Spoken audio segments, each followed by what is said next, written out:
Hi, everybody. Welcome to the Open Room Bible Study.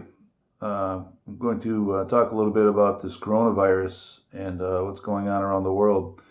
I want to thank a friend of mine on Facebook for telling me that I should do some videos.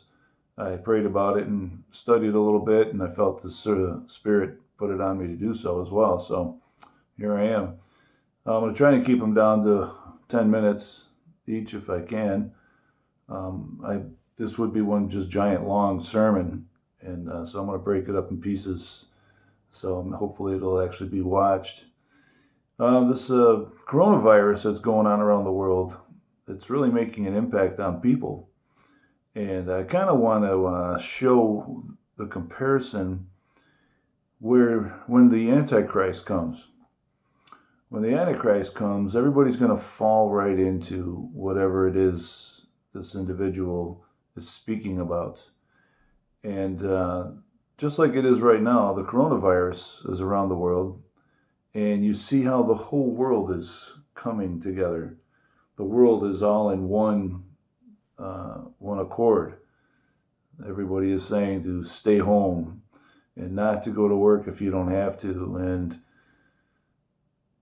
not to meet in gatherings together, and no more than so many people, and we're doing it.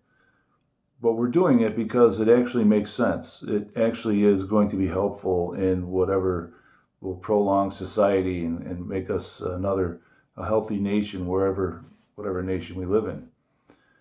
So it makes sense. And when the Antichrist comes, it's going to make sense. We're not gathering right now as Christians. We're not supposed to be. Some of us are gathering, but if we follow the rules and the commands of the government, which makes sense, we don't want to get everybody sick. But I started getting sick in my stomach because Hebrews 10:24 is being violated pretty bad right now. And let us consider one another in order to stir up love and good works, not forsaking the assembling of ourselves together, as is the manner of some, but exhorting one another, and so much the more as you see the day approaching. Now, the day approaching is the return of Jesus, but it says so much more as you see the day approaching, not forsaking. And we're doing that. We're forsaking the gathering together of ourselves. Now, I'm not trying to get on an extreme thing here. I understand it. I could have it and carry it and give it to somebody else who would be more vulnerable to being sick and possibly die. I get that. But this is just how it's going to be when the Antichrist comes. He is going to have the answers to everything.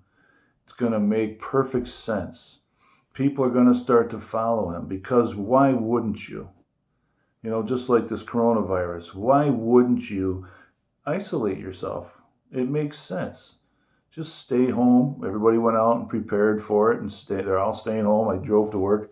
I apparently am in the essential list, so I'm on my way to work, and the streets are deserted. I got to work faster than I've ever gotten before. Nobody's out and about.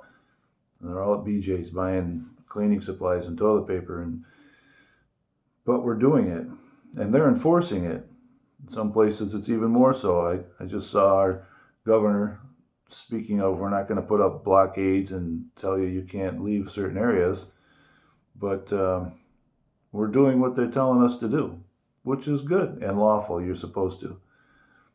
But it is sneaking into this and causing us not to be able to assemble.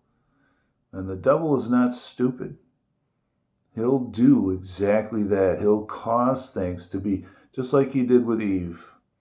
God said, don't eat from the tree of the specific fruit.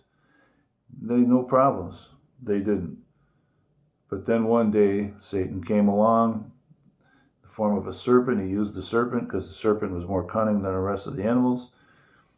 And he said, did God really tell you you can't eat all of these trees? And she said, no, no, no. He told us we just can't eat of this one. And it started a dialogue. And then all of a sudden he says, well, that's ridiculous. Of course you won't die. Your eyes will be open. And then as time goes on, she sees the tree and walks by the tree. I did a video on this before. And in James, somewhere it says, after a time, you look and you start thinking about it, and the temptation grows into something else and grows into something else, and then sin, and then it turns to death. Sure enough, she finally one day plucked it and bit it, and in the way that it says in the word, then she gives it to her husband. He sees she's not dead, and he takes a bite, and then that's it. God said not to do it. So here the word says, let us consider one another in order to stir up love and good works, not forsaking the assembling of ourselves together, as is the manner of some, but exhorting one another, and so much more as you see the day approaching. So even though it seems like a great idea not to, and sure, a couple, 2-3 weeks, maybe a month, but if this turns into a longer period of time, we'll have to do something. We'll have to figure something out. Maybe it'll be this way. We're in a new day, but when the word is written, it's written to us, and it's good for now, even though it was written so long ago. So I'm going to do some little videos on watching and how important it is to not be distracted by this. We're all going to be focused on this. It's on the news. It's on the radio. Everywhere you go, we're talking about it. Everybody's freaked out about it. And there's no word. Nobody's stopping and thinking about Jesus coming back. And I want to make sure they have enough toilet paper. So I just want to keep us in the Word and thinking about Jesus coming back and watching. And those are the videos I'll be doing, okay? So look for those. Share them. That'd be great. If you share them, you're going to be showing your other friends that you do have an interest in Jesus. So that's not a bad thing if you're a Christian and you want to follow Jesus. He says to spread the word and preach the gospel and tell others. That's what I'm doing. And if you haven't been blessed with the time, I brought this along just to show you that God's blessed me with time to study and to read, because he wants me to share it. It's not just for me. I do it for me because I also, when I'm doing this, I'm learning as well. But this is what I do. This is what I do when I come home from work, before I go to work. It's turning into a book. All the different things he's laid on my heart. And I print it just in case everything goes to crap on my computer. There's just so many little sermons in here. Maybe I'll read one of those once in a while, just to share with you what he's given me.